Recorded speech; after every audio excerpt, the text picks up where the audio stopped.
What's up, faithful? You're listening to another episode of the 49ers Web Zone No Huddle podcast, a part of the Odyssey Network. I'm Brian. He's Al. Al, our 49ers won a game for the first time in 3 weeks against the Patriots. The San Francisco Giants fired Farhan Zaidi and hired Buster Posey as president of baseball operations. And the 5 Cities 10U Trash Pandas are 6-0 and have scored 94 runs over our first 6 games. Things are All is feeling well. really good. Things are feeling really good for me. How are things for you? Not that good. I mean, you're having a pretty good weekend. I'm not a Giants fan, although my Yankees are getting ready for the playoffs, so I'll take that. What's that like? Yeah, it's been a while for you guys, right? You had that run. has. You had that 3 World Series in 6 years runs. A lot of teams don't get that. But yeah, so that's coming up, and I'm glad to see the Niners won a game that I said, before, it's a fugazi. It's kind of like a fake. Yeah. They should have won that game. The talent discrepancy is crazy. And after the first 4 weeks of the NFL, we're starting to figure things out about teams a little bit. September now is almost an extension of the preseason in the sense that a lot of these teams aren't ready yet. We don't know who's who. We don't know what's what. We do know the Patriots suck a lot. Yes. And after that first couple of weeks where they look scrappy, they may be a team that only wins 2 or 3 games this year. So this was a game the Niners should have steamrolled, and they did. And I think we're starting to find out some things about the 49ers. First and foremost, to me, Brock Purdy is a legit, dare I say, dual threat franchise quarterback in this league. I got Brock Purdy stats for days, Brian. You want to hear them? Because I got them for days right now. I absolutely do. I love Brock Purdy. Are you ready? Yes. I have so many games, and I got a lot of these off Twitter and everywhere else. So for whoever posted them, thank you. I don't remember who did for a lot of these, but games of 110 plus QB rating since week 14 of 2022. Brock Purdy has 15. Dak Prescott is the next highest. He has 8. Yeah. The most passing yards in a QB's almost doubled up.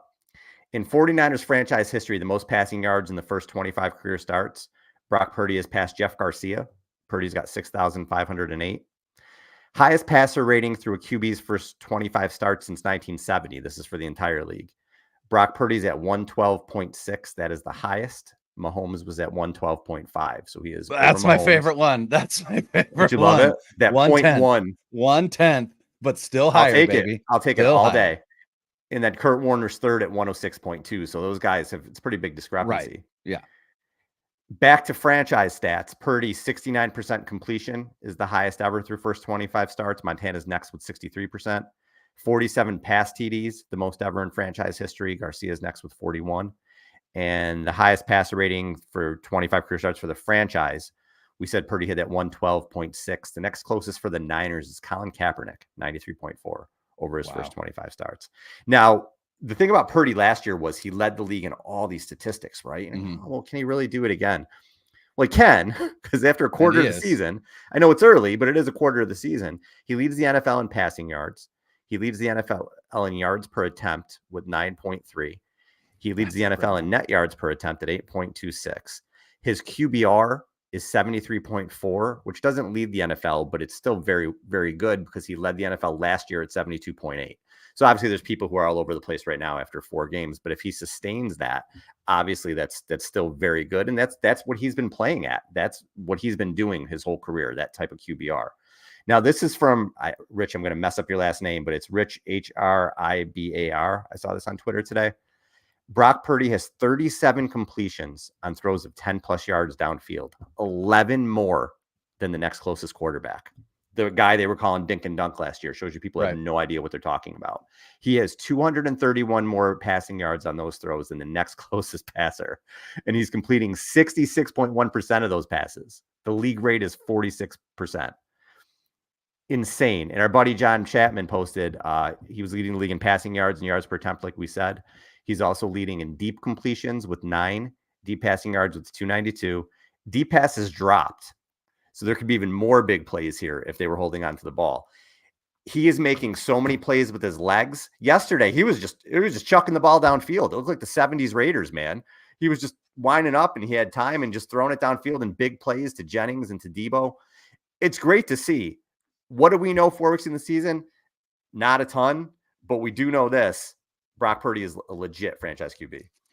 Yeah, and again, he's leading the league in passing yards while his backfield mate Jordan Mason leads the league in rushing attempts.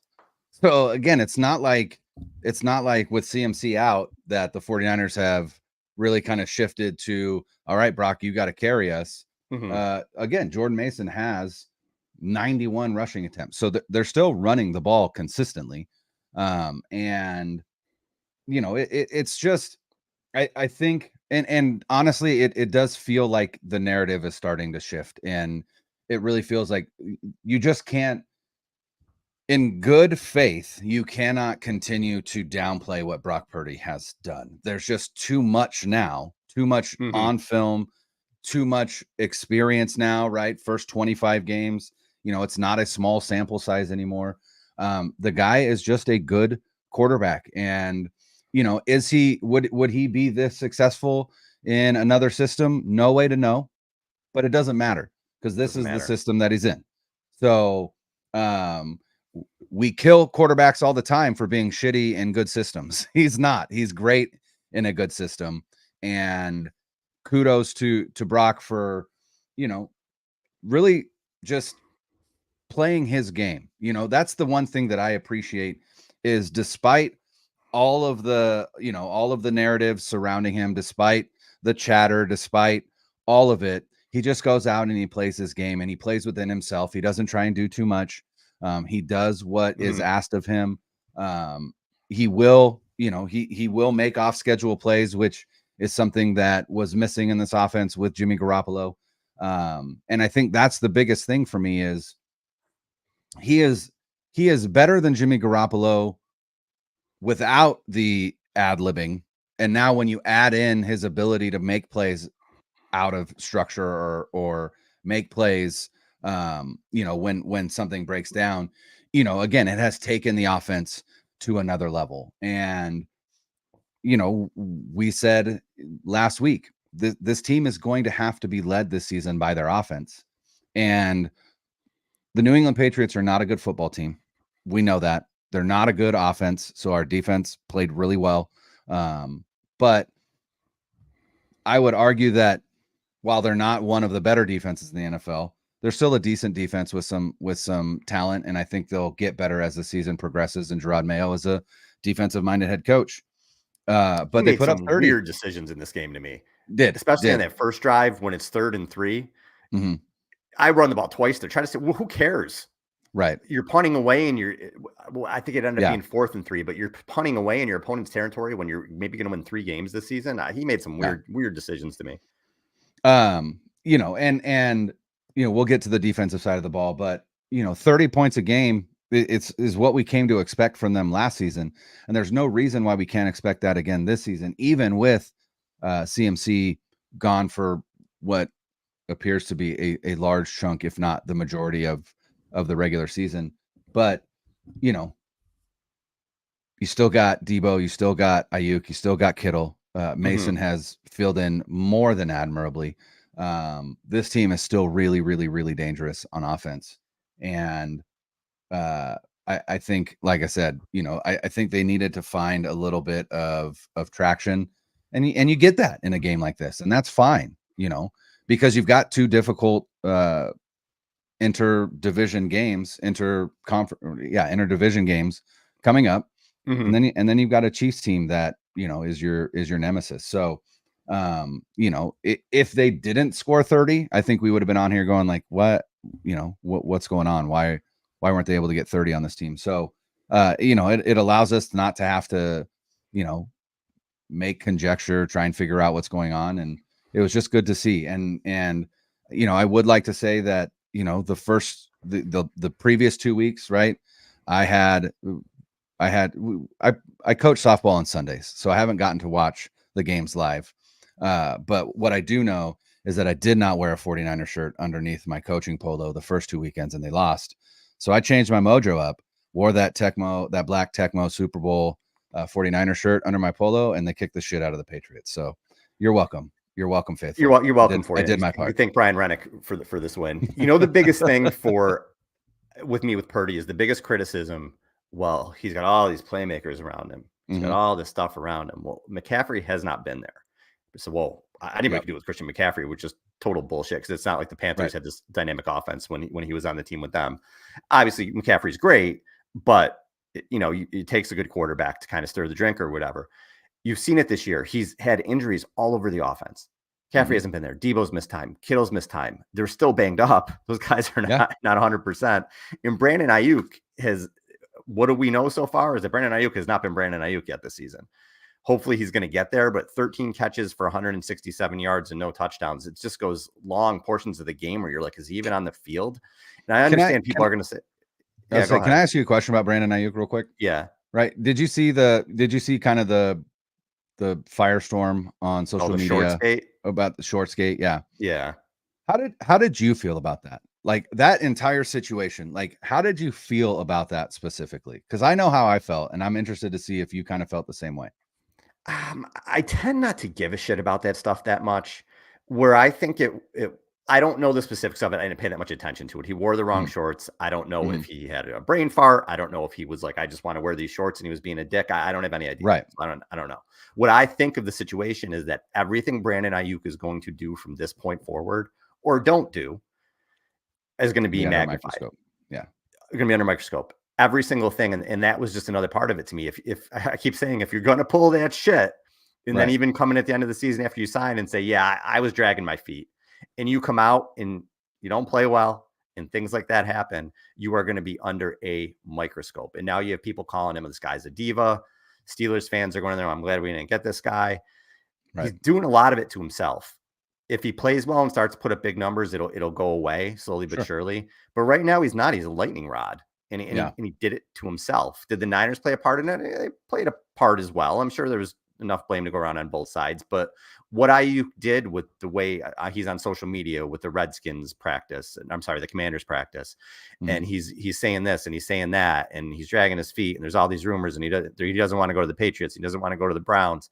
He wants $30 million a year. Well, now you better come in and play like a $30 million receiver because you know who is playing like a $30 million receiver? Jauan Jennings. Yeah.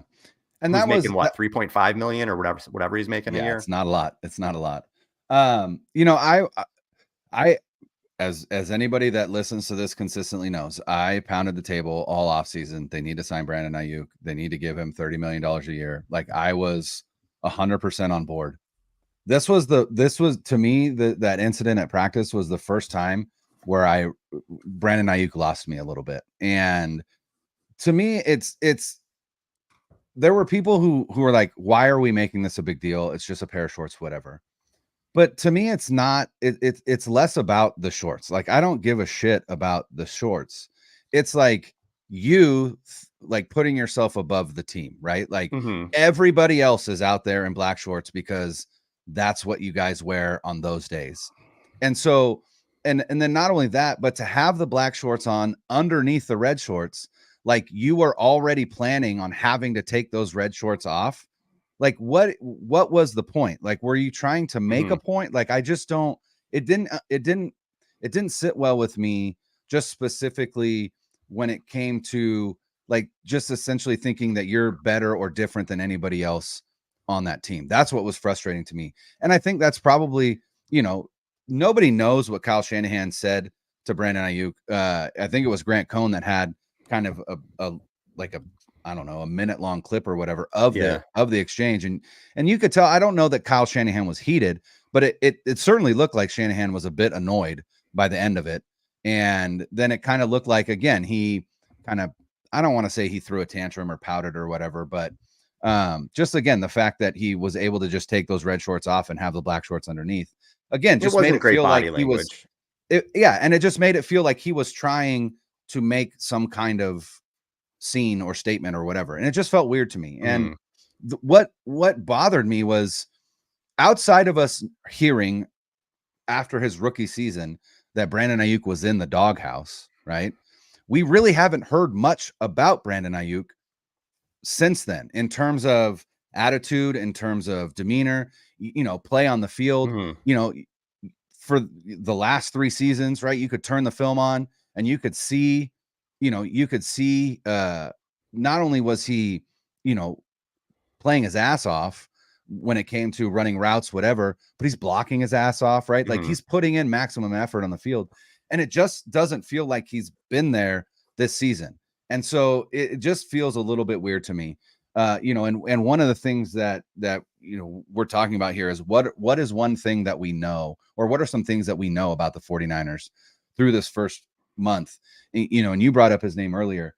What is wild to me is what we know right now through the first 4 weeks is the best wide receiver on the 49ers right now is Jauan Jennings.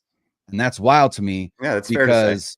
Because Brandon Ayuk and Deebo Samuel, between the two of them, are making about $55 million between the two of them for this season. Again, an average annual value. Mhm. And Jauan Jennings is, like you said, making $3.5 million or whatever. But I think unequivocally through the first 4 weeks, Jauan Jennings has been the best wide receiver on this team. And I think he was the best wide receiver on the field yesterday as well. When you look at catch percentage for the Niners receivers and what catch percentage is, it's your receptions divided by your targets. Kittle's at 88.2%. Jennings is at 77.8%. Juszczyk is at 70%. Deebo's at 66.7%. Ayuk is at 52%. I went back and looked at last year. Deebo's similar to what he was last year. Ayuk was at about 72% last year. So it's been a lot worse with Ayuk. Jennings, he's got 21 catches on 27 targets for 364 yards. Coming into Monday Night Football, he's third in the NFL in receiving yards. The two guys ahead of him are Malik Neighbors, who has 386, and Nico Collins, who has 489. Neighbors has 52 targets. Collins has 43 targets. So wild. Neighbors has almost double the targets that Jennings does. Collins has a lot more targets. Collins also has a lot more yards. Collins is having an amazing season. But Collins is one of those guys who got paid, and he's playing like a number one receiver. Yeah. Yeah. And he got paid on Jefferson, excuse me. Justin Jefferson got paid. He's playing like Justin Jefferson. CeeDee Lamb got paid. He's still putting up big numbers. All these guys came back in now. Monter St. Brown, maybe had one, I think his first game of the season, he wasn't good. But since then, has 2 games, he's been himself again. Ayuk needs to do that. He needs to come in. And I thought they were going to feature him in this game.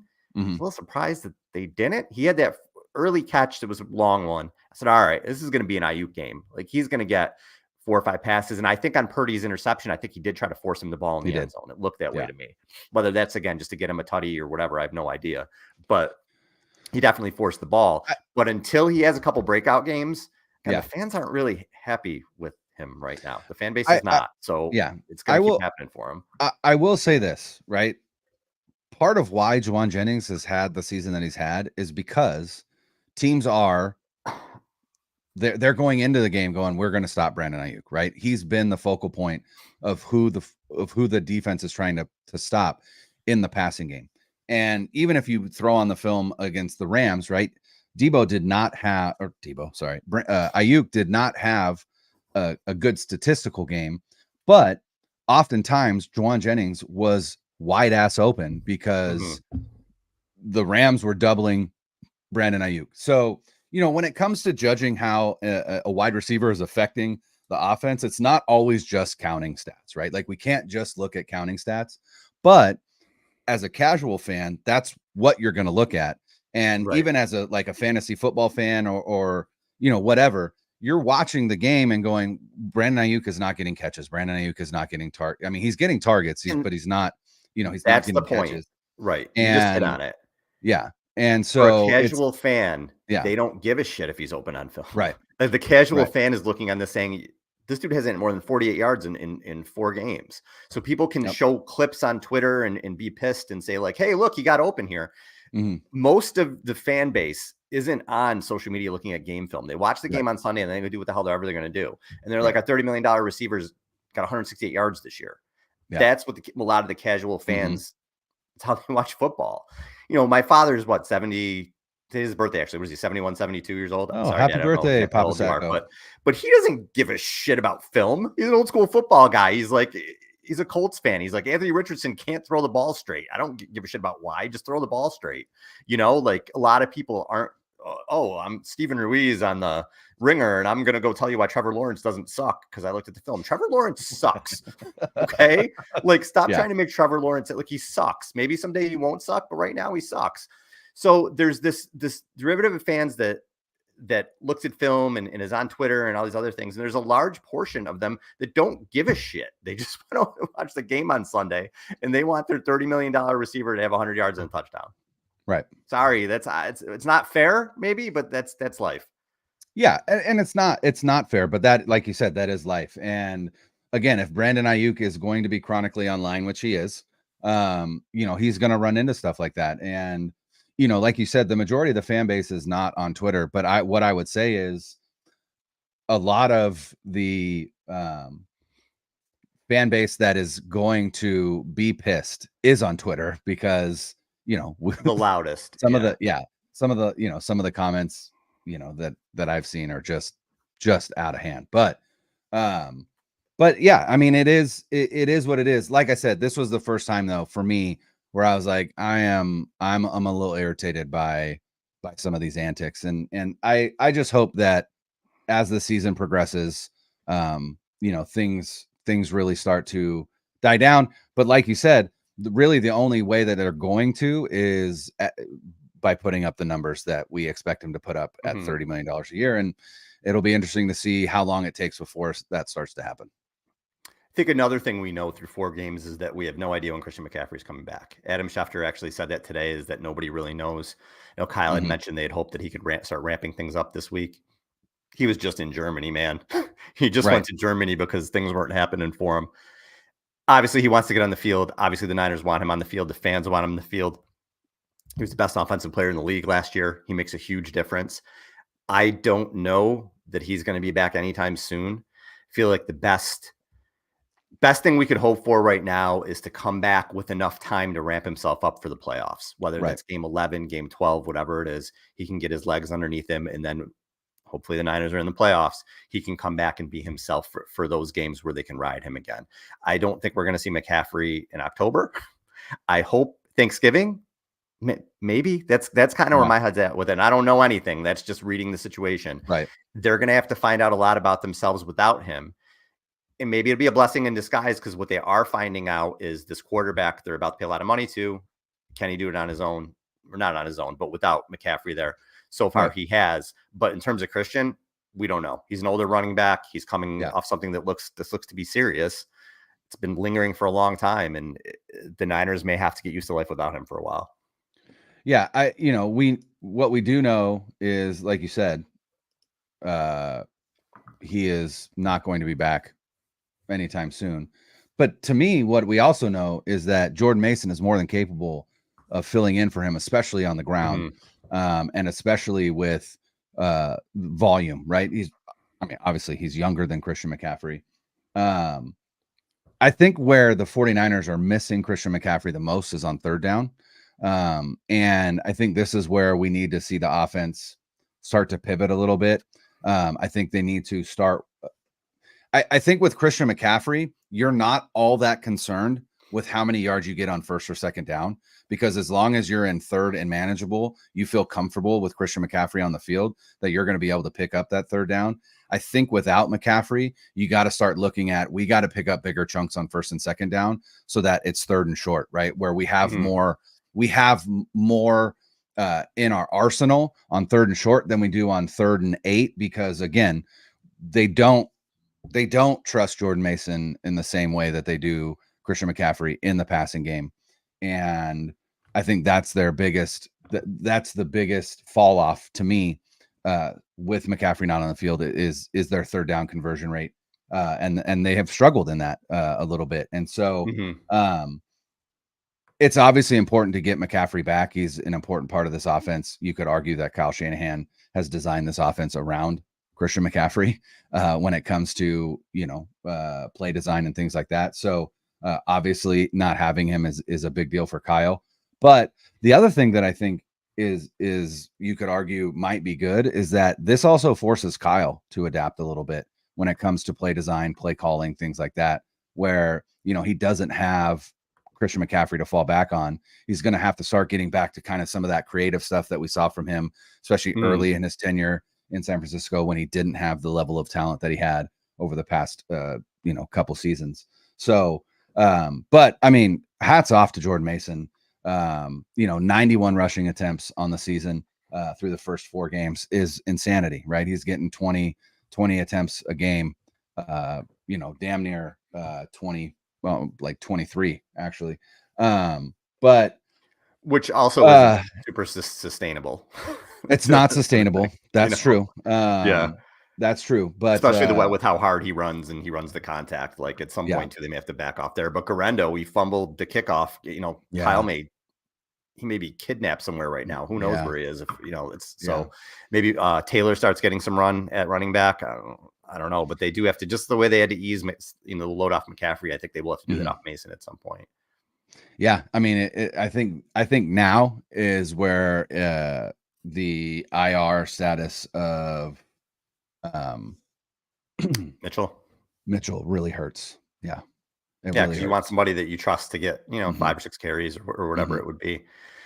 So you mentioned Mitchell. One of the issues we've seen with this team through 4 games, and what we suspected was going to happen was injuries, because they played 60 games the last 3 seasons, because they're an older team, and that's happened in too much. I mean, I can't stand to read another headline about another 49ers getting injured, but you're really seeing them get beat up, especially on the defensive side of the ball. Hufanga comes back and then he's right out again, not there. Mustafa, he did miss a tackle, but against a team like the Patriots, who can't even throw for 120 yards, you're not going to notice a lot of these things. Did you see Mustafa on Fred Warner's pick 6 return?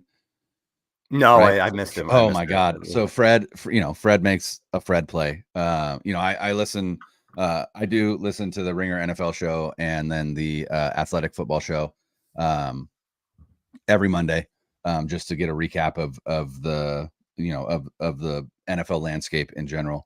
But both podcasts couldn't stop talking about Fred Warner, and Deontay Lee, who is a part of the Ringer NFL show. He coaches high school football. He's a defensive coordinator for a high school football team in the LA area, I believe. But he was basically like, we're not that far away from talking about, Fred Warner being in conversation with some of the best ever to play the position. Oh yeah. And just talking about kind of how the unicorn status of what his body is for the position as well is part of it for him. He's very long for a middle linebacker. He's 6'3". And so, but they were talking about that interception, but then I saw a clip of it, and you see Fred leap in the air and then he gets up, and then you see Mustafa just tear past him and absolutely blow up number 71 on the Patriots as a lead blocker. It was incredible. Absolutely decleated an offensive lineman. Just an absolute bowling ball of a safety. And I love that about his game. And I do think we're going to start seeing more of him. You have very much like Hufanga in his first year. You are going to have to, I think, accept some lapses in the mental part of his game, but you are sacrificing that for just the physicality that he brings to the field. And I think, I think that is something that is needed on this defense, especially, with Greenlaw not being there. Like, they need somebody that is kind of that enforcer, if you will. And Mustafa seems to fit that bill. So I'm hoping to see a little bit more of him on the field. Yeah, I think he's going to eventually be a player. He's a rookie. He's going to get exposed at times this year, sure. Which, again, trying to win a Super Bowl is a little bit scary. But when you mention Warner right now, he's got the hurt ankle. He didn't play in the second half. Yeah, that's terrifying, because he's been the best player on the field, like, without question. I think he's a defensive player of the year through the first 4 weeks. Through 4 games, I would agree with that. Yeah. And what people say, well, off the ball linebackers, how much of an impact do they make? You don't really notice them. Makes a huge impact. And even you don't notice a lot of these guys, even when they're playing well. What's the Saints' name? Demario Davis, is that his name? They're phenomenal player. How many fans even know who he is or notice him when he's doing a lot of things, but it doesn't always pop out on the TV screen. Fred Warner pops out on the TV screen. Fred Warner eliminates the middle of the field for teams. Yes. He eliminates the middle of the field single-handedly. Changes the game. Teams. And think of what he's done for the Niners this year. Just 3 forced fumbles, 2 interceptions, and a touchdown in 4 games. See, and I agree. I think through 4 games, he's the defensive player of the year. He is the best, and it's not even a question. and you always feel like you talk about Bosa like this. Well, Bosa, no, right now Warner is the best. Warner's the best player on the team. Warner might be in the conversation for the best player in the league. Honestly, through 4 games, through the first 4 weeks, we're not even talking about best defensive player or best player in the Niners. The best player in the National Football League, Fred Warner, is in the conversation. He's been that good and made that much of an impact through 4 games. Now, if he misses any time, oh my God, let's just hope whatever his ankle is good. Because now you got Jordan Elliott, who they said it's not an ACL, but you needed him to step up with Javon Hargrave out. And now he hurts his knee, and you don't know how long he's going to be out for. Eventually, this interior. Curtis Robinson looks out for the season, right? It was a serious injury that he had. ACL. So now you have this interior of the defense. And Sammy O is a great story. I love Sammy O forcing the fumble and getting fired up. Big Sammy O guy. Kevin Givens has 2.5 sacks. It was the Patriots who may have the worst offensive line in the NFL. Crazy bad. But they made big plays and good for them. But moving forward, as you get into these better teams, if Elliott's out a long time, you're not going to have Hargrave. That interior is scary, and that's where they can really get hurt. And if they don't have Fred Warner for even if it's 1 week, you're going to see it, especially without Greenlaw there. So the injuries eventually this week, I keep saying you can't look at this week against the Patriots and take anything away from it. The Niners are so much more talented than them. The Patriots are awful. The Jets have sucked in like every game, and they dog walk the Patriots. Like, right. I can't. The Jets just lost 10-9 to the Broncos. To the Broncos. So QB who threw for 60 yards. 60 I cannot put into words how bad the Patriots are, yeah, especially their offensive line and on offense. So it's great. You expect the Niners to take care of business. They did. You know, it wasn't always the prettiest thing in the world, but they took care of business. Now we're going to find out in the weeks coming, how much do these injuries take a toll? Do they have the right guys to step up and be able to plug the holes of a Hargrave and a Greenlaw? Because you're going to start to see it with some of these better teams. Yeah. I still don't know who the Cardinals are, but they're a team that's always given the Niners problems. So especially with Kyler Murray running around. So we're going to find out. Yeah, that's my biggest concern coming into next week. And we'll preview that game later this week. But with Jordan Elliott and the uncertainty there, there's no depth. I mean, they've got Evan Anderson on the practice squad. They've got and he played well. He did well. Ty, right. But I'm just saying, like, the cupboard is pretty bare. And if you've already lost Hargrave and now you're going to lose Elliott for any stretch of time, like you're putting in either a rookie like Evan Anderson or a guy like T.Y. McGill, who we've had on the team before and is just kind of a dude. Like, he's just, he just fills a slot there, if you will. And there's just not really anybody available on the street to bring in either. So unless they're looking to make a trade by the trade deadline to try and fill in, right? Because again, Hargrave done for at the very least the regular season. No idea with Elliott's injury. I'm sure we'll learn more either later today or tomorrow.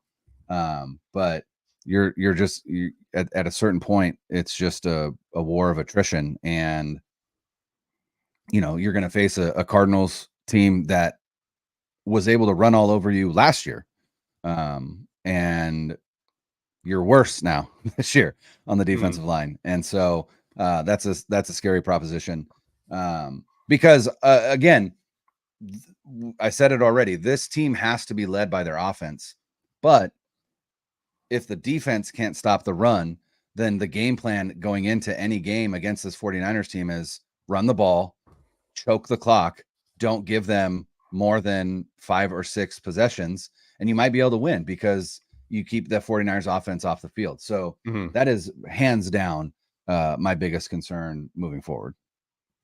Yeah, it's going to be, I wanted to come out of this game feeling better than I did, but I also knew the whole time I was watching, unless they lose or look terrible, right, then you sound the alarms. But everything that was happening, it's like, all right, this is supposed to happen. Like, this should be happening. Supposed to do this, right? This should be. If you're even a playoff team, you're going to destroy the Patriots. But what I did, like, I liked Brock going downfield in the game. I liked that Mason was Mason.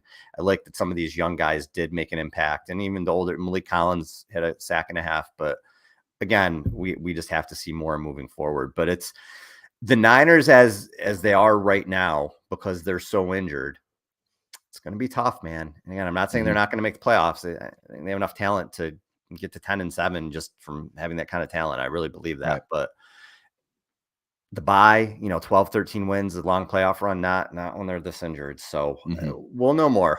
A week from now, I think we'll be able to come and say we know a little bit more about this team after seeing how they play against the Cardinals, who have a pretty exciting offense and have James Conner and have Kyler Murray, and we'll start to find out. Although I will say this, right? With everything that I just said about my fear of the Cardinals, the Washington Commanders have the worst defense in the NFL, and they just held the Cardinals to 14 points, I believe. And so, like, it's hard to know. It's like you said, the Commanders, man. I didn't see this coming at all with them 3-1. Here's the one thing to keep in mind. The one thing to keep in mind with the Commanders is Cliff Kingsbury is the offensive coordinator, and we all know that the month of November is when the Kingsbury cliff appears. That's right? true. Like people start to catch up, and you look at the Cardinals offense and it's like lighting the world on fire in September and October, and then in November it's like, it's a good point. Hard to get 20 points, right? So I'm interested to see. Now again, Cliff was the head coach and the play caller. Right now he's just the offensive play caller. Jaden Daniels, I think, he's exciting. Well, I don't know. I mean, to watch. He is a lot of fun to watch, and they are running essentially Jaden Daniels' offense that he ran at Arizona State, which is probably why he's as successful as he is. But again, that does mean that eventually teams are going to catch up. So it will be interesting to see what the second half looks like. But yeah, and like I said, the Commanders' defense is nothing to write home about. They just held the Cardinals to 14. It's hard to know what the Cardinals are. We'll look into that game later this week, but all we can go on is that how the Cardinals played the 49ers last year. And I don't think this Cardinals defense is good enough to hang with the 49ers offense. But like I said, if they're gonna run the ball as well as they can against a 49ers team that looks like they're struggling to stop the run, especially with the injuries along the interior of the defensive line, it could just be a time of possession game where the 49ers just don't have enough possessions to pull out a victory, but we'll see. Yeah. That Cardinals game last year, the last one, the Niners, the score, was one-sided, but the Cardinals ran for a lot of yards, and that's when the defense started going downhill. That was maybe they were exposed a little bit. So who knows? We'll see what happens. But all right. Well, what do we know, Brian? I guess what we know some things, but overall, there's still a lot to find out about the Niners and the NFL, but that's what makes it fun. And if you're watching the Monday night game tonight, let's hope the Seahawks get their asses kicked and get the first loss of the season, and go from there. Because right now, I think the only team that really, they're probably it. I don't see the Rams coming back in the NFC West, not with those injuries and winning a lot of games. Cardinals, exciting, but again, how many games are they really going to win? 7 or 8. So let's start chalking some losses up for the Seahawks, hopefully starting with this game on Monday night. So, all right. Great. I think that's all we got. Subscribe, like, wherever you get your podcasts. On YouTube, if you're on YouTube, subscribe to 49ers Web Zone. We're on here too. We record these live, and then they're there if you want to watch them, listen to them, whatever you want to do. But we appreciate you guys. For Brian, I'm Al. Later.